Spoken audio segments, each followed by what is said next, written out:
Hello friends, today we will be discussing the Rupee-Dirham trade deal which has been finalized during the recent PM Modi's visit to UAE. For better understanding of some concepts, it is expected that you can go to this video which I have underlined, and the link would be provided in the description, because there are some important factors or concepts which we will be discussing today which I have already covered in detail in this video. Apart from that, if you want to download the slide, the link will be available in the description. And if you want to see this video in Hindi language, also the link will be there in the description box. So basically the context is that recently Prime Minister Modi, he went to a visit to UAE. While he was coming from France, he visited UAE. There a MOU was signed between the central banks of the two countries, that is RBI and the Central Bank of UAE. The first MOU was regarding the promotion of use of local currencies for cross-border transactions, and the second was about interlinking of the payment systems, that is UPI, and the payment system of Dubai in UAE. Now, before we go into the detail of these two, let's first understand the final aspects of the India-UAE relations, which will be important for us in the coming this discussion. First of all, if we talk about the trade relations are very good between the two countries. We have the trade partnership of almost $85 billion, out of which there is a trade deficit of around $15 billion for India, which is in favor of UAE. That is, UAE is exporting goods worth almost $50 billion, and we are exporting goods worth $35 billion, and therefore there is this deficit of $15 billion. The trade has increased very fast since last year, May 2022, when both of the countries signed a CEPA, that is Comprehensive Economic Partnership Agreement. Basically the goods which we export, they constitute of refinery products, that is the crude which we import, we refine it and then we send it back to the other countries, we export it. Apart from that, we export precious stones, pearls, as well as electrical equipment. So these are the major important things which we should know. UAE is India's third largest trading partner, and I would like if you comment what are the first two trading partners which India has. India is UAE's second largest trading partner. That is, if we count the list of trading partners from the perspective of UAE, India comes only second. Now, second important aspect is, so basically this point is very, very important. We'll be looking at the trade deficit part. This is important for this article, for the purpose of this article. Other important aspect is the international relations. See, first of all, COP28 will be happening in UAE, and Prime Minister Modi has been invited to attend the climate change conference in Dubai in November. Secondly, the G20 tourism ministers meeting was held in Srinagar, and most of the Organization of Islamic Country Cooperation members, they refused to attend it, citing the disputed status of Kashmir between India and Pakistan. However, UAE, despite being a member of OIC, Organization of Islamic Cooperation, it attended the meeting, signifying that it has deep trust on India, and the trade relations between the two and the other strategic relations between the two, they are at a very sound footing.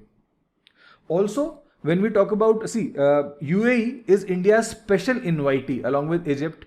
It is special invitee to the G20 summit.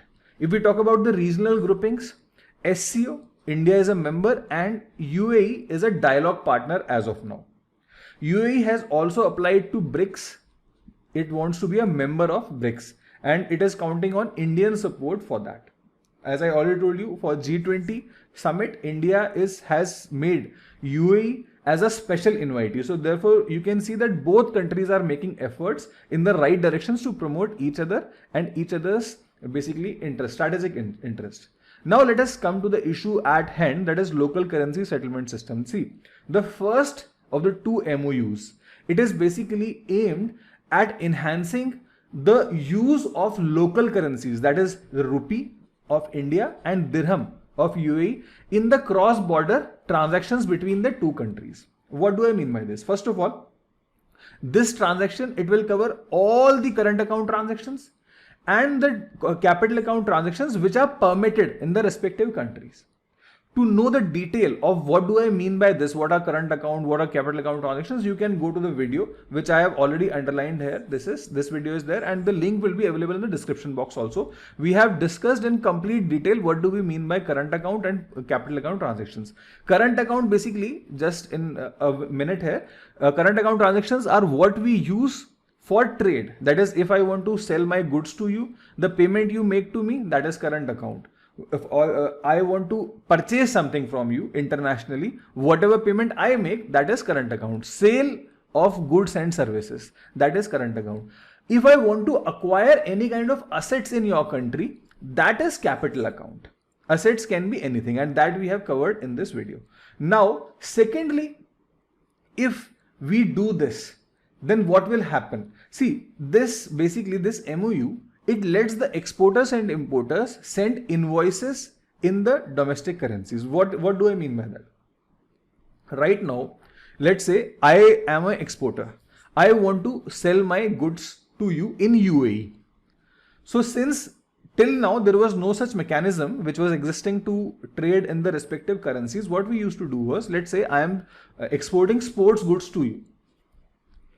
Footballs, let's say. Now, what I will do is that I will calculate the value of my goods in dollars, and then when I am sending you the bill or the invoice, I will make it in dollars. So what will happen? This will promote the use of third country's currency in bilateral transactions. But now, since I have enabled the Rupee-Dirham mechanism, what I can do is, instead of doing this, I can make an invoice in the rupee itself and send it to you in Dubai, and you can make the payment in rupee itself. So that is a relief. How? Why is it benefiting? Let us see that. See, first of all, when you are using a third country's currency, see, let's say a person is sitting in UAE. He is having dirhams, obviously, just like I, sitting in India, is having rupees. So if I need to make any kind of settlement, for example, let's say I have purchased something from UAE and I need to make a payment. How will I do it? Initially, what will happen is I will go and buy dollars against my rupees. I will spend my rupees and buy dollars. And these dollars, then I will send it to this person who is in UAE. So what happened, when I bought dollars, I had to pay a certain transaction cost or a fee for buying this dollar. And then when I requested for this dollar to get it, probably I took one day. I sent a man, he took this money, then I got it back, then I sent this money to this person in UAE. Now, when this person receives this dollars, what he does? He goes to his own bank and he says, okay sir, please, I have these dollars, please give me dirhams. And again, there is a fee which is imposed on him also. And again, he lost one day, one man hour, whatever it is, in this transaction. So now, this, what you can see, 2 times of this fee is being spent and 2 days have been taken in this. But now let us suppose that this transaction is instead now happening in rupee and dirhams. So simply what I did was I sent my rupees here, that okay, you please have my rupees. This man, he went to his bank and he says, I have rupees, please exchange it for dirhams. So they did exchange it for dirhams because now we have a MOU. And now you can see that only once this exchange fee has been paid, only once, and only one person had to go at lengths to exchange it. One person was saved on this, and now we can alternate this. Once I can send it the rupees to him and he can spend some time in exchanging this, and sometimes what I can do is I can buy dirhams and directly send it to this person, and he can again then sit back and relax, receive his money. So first thing is this, transaction costs have now come down, costs are down, and time is also now come down. Now, yet another factor is exchange rate risk, which I face when I do business in a third currency. Now, what is that? See, let us suppose that I am an exporter. Let's say I am an importer. I am Mr. X and I am importing something. So let's say I want to buy 100 pens from the market. One pen, it is, when I went to the international market, I checked, it is $1, $1 per pen. That is the cost of a pen. So what happens? I place a $1, and let's suppose $1 equals rupees 100 in the forex market. So when I am purchasing 100 pens, how many dollars I am paying? I am paying $100 for these 100 pens. When I went to the bank, how many rupees I had to pay? I paid 10,000 rupees and got them converted to $100, and then I paid these $100 for these 100 pens. That is clear. Now let's suppose that I made this purchase, and now the pens have arrived to me, and I said to this exporter who was sitting in US, sir, whenever I will receive your pen, then only I will make the payment. And he agrees because he trusts me. So now what has happened? After some time, when I have received the pen, it took a shipment arrived, it was coming from ship, and it took, let's say, 1 year to arrive to me, or let's say realistically it took 3 months. In between these 3 months, the price or the value of dollar and respectively to rupees has changed. Now $1 is costing rupees 200 in the international forex market. Now to pay for these 100 pens, how many rupees do I have to spend? I have to spend rupees 20,000 for the same goods. And when I was making the provisioning for these 100 pens, I knew that they will be costing me 10,000 rupees. So that is what I had kept aside for the buying these 100 pens. But when actually the time of payment came, I had to pay double the amount which I had kept. And this is what is called as exchange rate risk. That is the fluctuation or volatility in exchange rates which leads to payment of extra money.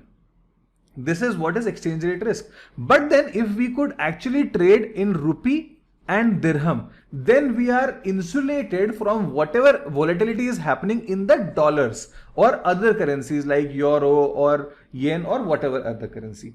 So we are avoiding the exchange rate risk.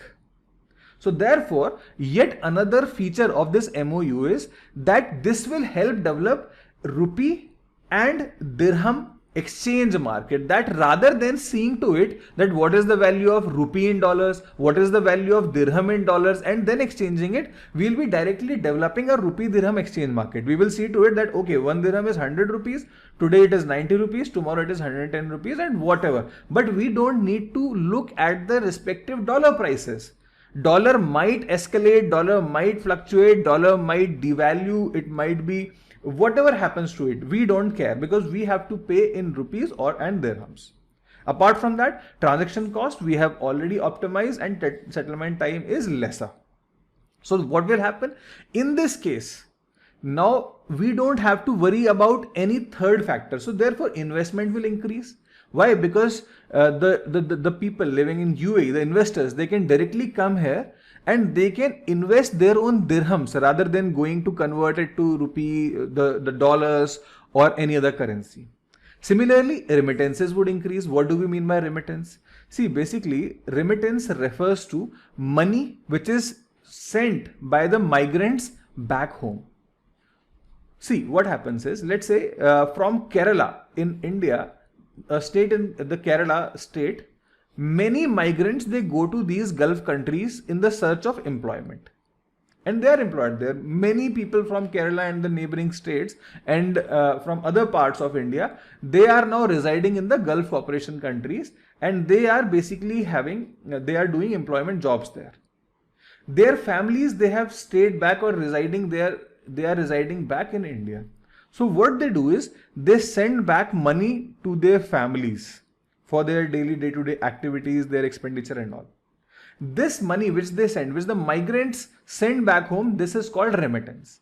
And India is one of the largest recipient of, in fact not one of the, but it is the largest recipient of remittances. According to World Bank, in 2022, India received almost $111 billion in remittances. So you can understand that so much money is being paid by these people, not just in Gulf cooperation countries, but also US, UK, Singapore. In fact, the highly skilled people, they contribute almost 36% of total remittances. And the people living in Gulf, they are contributing almost 20% of total remittances. So this is a very sizable amount. This is almost 3.3% of India's GDP. And now what is happening? The people, when they are sending money back home, they are facing issues. What issues? First of all, as I told you, transaction costs are there. Then there are delays. So what happens is these people who are working there, they refrain from sending any money back to India. They are not sending any money back. They say that whenever we will be going back to India, then only we will take this money and we will not be remitting it. We will just exchange it at the prevailing rates at that time. Even if there is an emergency and they have to do this kind of transaction, they have to send money back home, send the remittances, what they do is they are using illegal channels like Hawala. What is Hawala? See, Hawala means simply a person is sitting in UAE, an agent basically is sitting in UAE. Another agent is sitting in India. So what I do, I as a migrant in UAE, I go there and I give him 100 dirhams. Sir, this is my 100 dirhams. Now he cuts his commission here, some part, let's say 1%. And the agent sitting in India, he cuts one part, that is 1%. And now this 100 dirhams, they will exchange it at the prevailing exchange rate. They will cut their commissions and they will give this money to my families.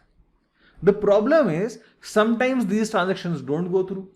Mostly these transactions, they are related to terrorism or counterfeiting or illegal arms exchange. So these are illegal transactions. Also, sometimes what happens that these people, they are not really genuine people. As I told you, they might be terrorists, they are involved in those things. And therefore, Hawala transactions, again, economy loses because there is no record of this transaction happening. So this is kind of a black money. And therefore, the economic systems, they lose. They cannot tax this. They cannot get any fee or settlement system out of this. And therefore, we see that the remittance workers, they are using these illegal payment channels, which is affecting their own savings and also the economic growth of the respective countries. So this is why now if we have the local currency settlement system, then it is much better, much easier. And therefore, they can use these kind of systems to do their transactions. We have already discussed this, that third currency, we have avoided US dollars. And also these things like local currency settlement, they promote internationalization of the rupee. That is, now more countries will be willing to use rupee in their bilateral transactions. For example, see, now we have seen the benefits of having Rupee-Dirham exchange. So when this is happening, won't the other countries be replicating it? Like ASEAN countries, we are having good trade with them. They will come to India, they will say that why not have trade in our own domestic currencies? Why we are still having trade in dirham or in, let's say, in dollars? Let's have this trade in our own currencies. So they will also promote it, and this way internationalization of rupee would happen. And this part we have covered in great detail in this video, which I have already sent. The link is already there in the description box. Please go and visit it once. You will definitely understand more concepts which are covered in this particular video. Apart from that, exporters, we have seen that exchange rate risks, they are now avoiding. Competitive pricing, what is that? See, let's say this is the international market. Now Chinese people, they are exporting commodity X to this market. And I, sitting in India, I also want to export my commodities. Now China is keeping this commodity at a price of $100.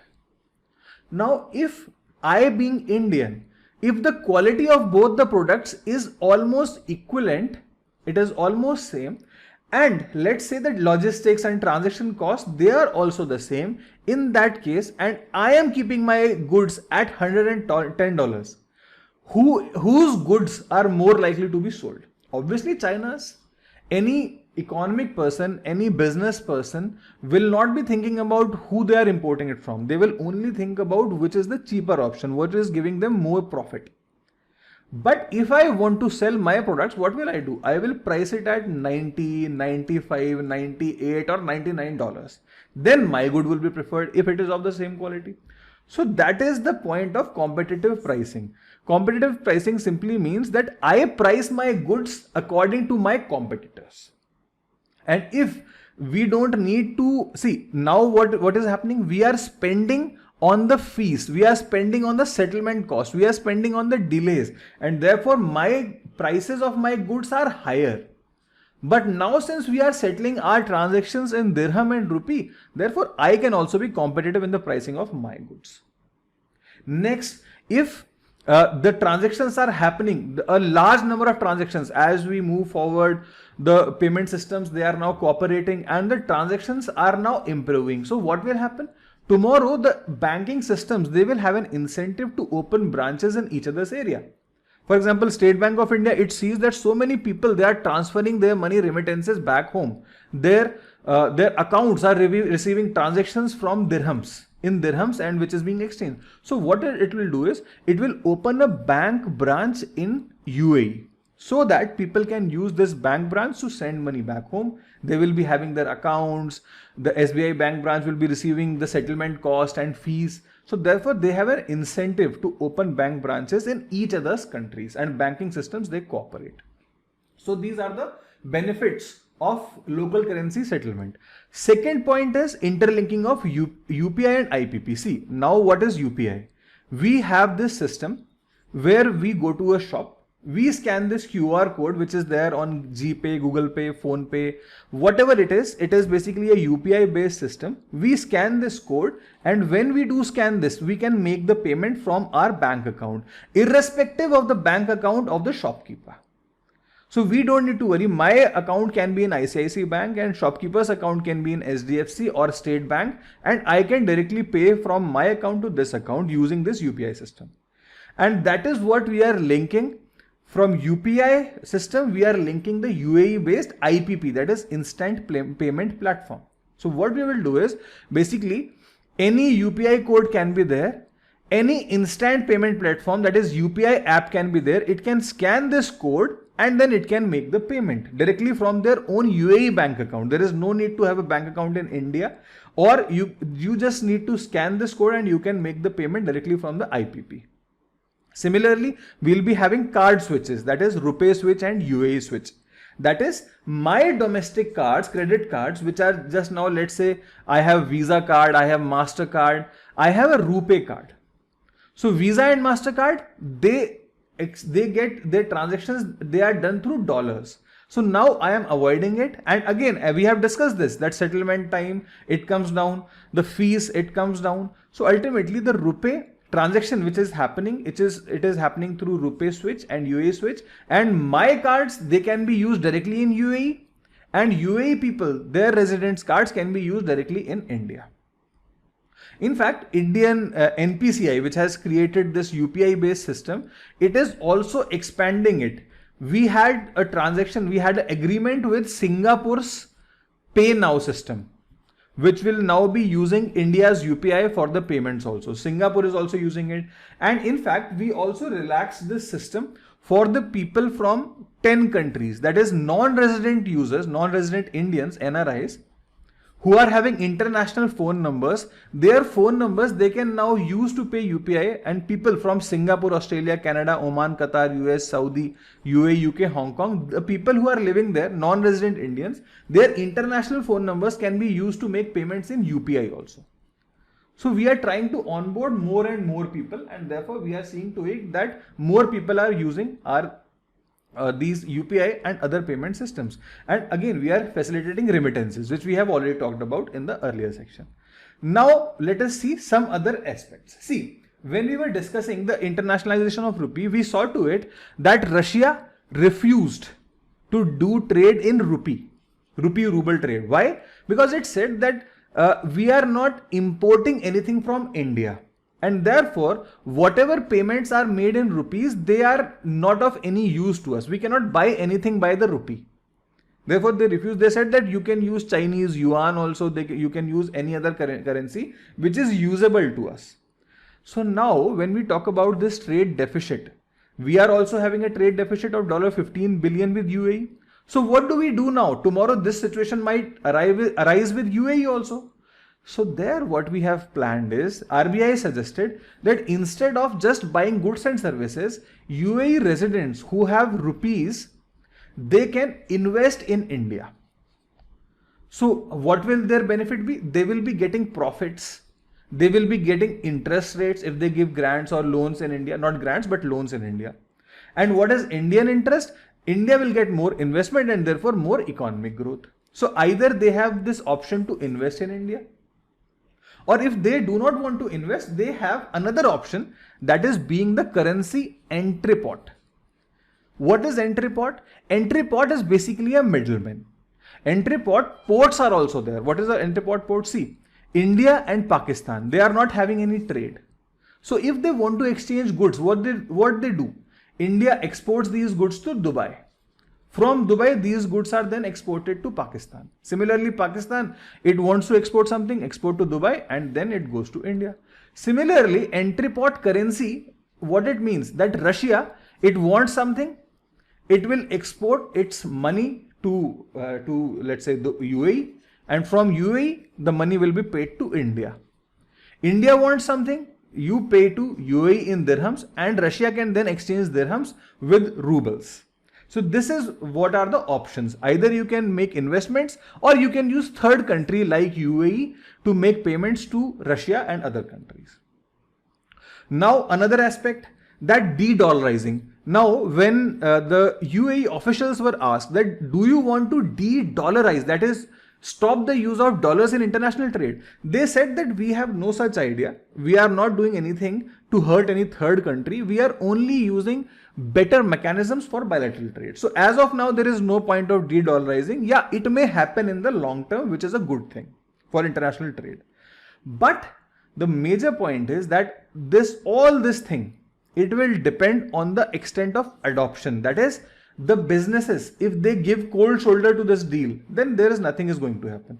But yeah, if the businesses, they start doing this and they start using these currencies in the international trade or bilateral exchange mechanism, then this will definitely lead to much better trade between the two countries. And therefore, we can see that it is now up to the international trade and the exporters and importers to use this mechanism for their trade deals.